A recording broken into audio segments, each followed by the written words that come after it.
모든 게 막막한 시대, 청년들에게 진짜 필요한 것은 무엇일까요?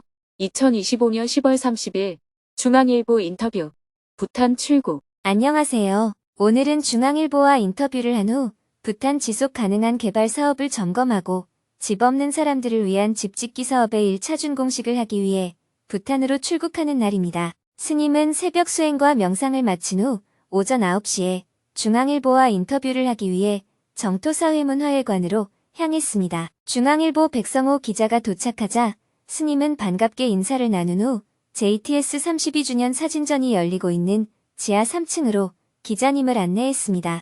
JTS가 인도, 필리핀, 북한 등 세계 곳곳에서 기아, 질병, 문맹을 퇴치하기 위해 걸어온 길을 사진으로 잠시 살펴본 후 평화재단 접견실로 이동했습니다. 접견실에 자리하자 백성호 기자가 스님에게 준비해온 것을 하나씩 질문했습니다. 1시간 동안 청년 페스타의 기획 배경, 청년 세대의 현실 인식, 그리고 불교적 관점에서 본 삶의 태도 등 30개에 이르는 다양한 질문들이 이어졌습니다. 기자님이 먼저 질문을 던졌습니다. 스님이 웃으며 대답했습니다. 예전에 청춘 콘서트를 하시다가 7년 만에 다시 청년 페스타를 여는 이유가 뭡니까? 요즘 청년들이 너무 희망이 없다고 느끼는 것 같습니다. 자살률도 높고 결혼이나 취업 문제로 고민하는 사람도 많습니다. 아예 취업을 포기하거나 집 밖으로 잘 나오지 않는 방콕 쪽도 있죠. 특히 대인 접촉을 기피하는 은둔 고립형 청년들이 많이 생기고 있습니다. 또 직장을 다니더라도 사회성이 부족하고 자기 일 외에는 세상 일에 관심을 가지지 않는 경우도 많습니다. 그래서 이번 청년 페스타를 통해 청년들이 사회에 대한 열린 시각을 갖고 기후위기나 평화 같은 문제에도 관심을 가지며 세상에 대해 희망적인 마음을 가졌으면 합니다. 청년들이 와서 즐겁게 참여하고 활기찬 분위기 속에서 다양한 체험을 하며 서로 교류할 수 있는 장을 만들어보고 싶습니다. 모든 게 막막한 시대, 청년들에게 진짜 필요한 것은 무엇일까요? 청년 페스타에 출연하는 강사들이 조인성 씨, 김창옥 씨, 김재동 씨 등인데 되게 재미있게 구성하셨네요. 모든 게 막막한 시대, 청년들에게 진짜 필요한 것은 무엇일까요? 청년은 미래 사회의 주인입니다. 우리 사회가 지속적으로 발전하려면 청년들이 그 역할을 이어받아야 합니다. 청년들이 희망을 가지고 적극적이고 창의적인 활동을 펼쳐 나가야 하는데 요즘은 그런 기운이 조금 부족해 보입니다.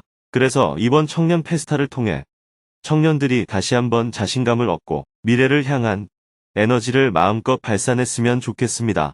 기자님은 힘든 현실 속 청년들에게 어떤 힘을 북돋아 줄 수 있을지 여러 질문을 했고 스님은 청년들이 다시 희망과 활력을 찾으려면 어떤 관점을 가져야 하는지 이야기했습니다. 1시간 반 동안 인터뷰를 한 후 스님은 기자님과 함께 1층 현관으로 향했습니다. 기자님이 사진을 찍기 위해 청년 페스타 현수막 앞에서 포즈를 취해달라고 요청했습니다. 현수막 앞에서 사진 촬영을 마친 후 기자님이 스님에게 감사 인사를 했습니다. 바쁘신데 이렇게 인터뷰에 흔쾌히 응해주셔서 감사합니다. 기자님을 배웅한 후 스님은 다시 평화재단으로 돌아와 정토회국제협력팀과 회의를 했습니다. 이번 여성 아이넵 정토회 스터디 투어 프로그램에 참가한 안첼리 님도 참석했습니다. 먼저 이번 여성 아이넵 정토회 스터디 투어 프로그램에 대해 평가를 했습니다. 특히 태국에서 온 수타시니 비구니 스님이 하는 일을 듣고 안첼리 님에게 특별히 부탁을 했습니다. 수타시니 비구니 스님이